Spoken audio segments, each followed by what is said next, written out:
Hello guys, hari ni saya dekat Cameron Highland.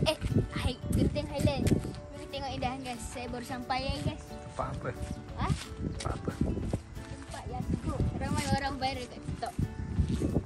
Tempat camping. Camping. Tapi banyak sampah lah. Ya. Sejuk guys. Okay. Guys, nanti kita jumpa kat sana nanti.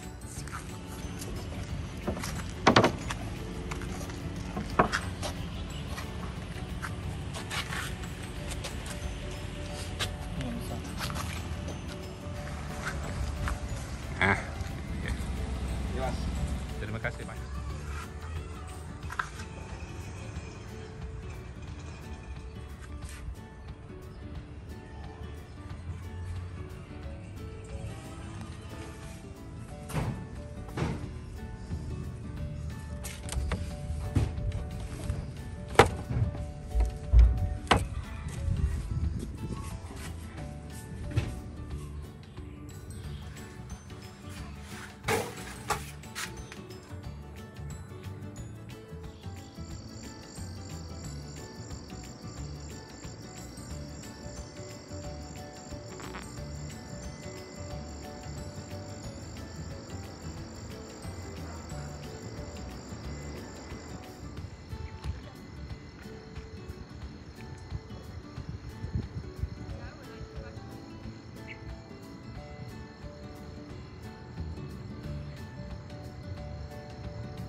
Hello guys, hari ni saya dekat Cameron Highland. Genting Highland. Mari tengok indah guys. Saya baru sampai guys. Tempat apa? Ha? Tempat apa? Tempat yang sejuk. Ramai orang viral kat TikTok. Tempat camping. Camping. Tapi banyak sampah lah. Ya. Sejuk guys. Okay. Guys, nanti kita jumpa kat sana nanti.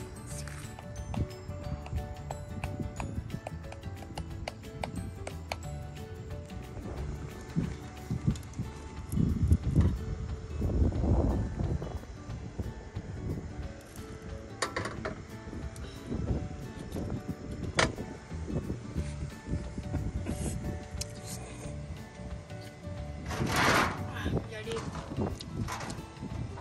kalau tengah sejuk ni kan korang makan Maggi ayam dengan tengah sejuk ni makanlah. Sedap.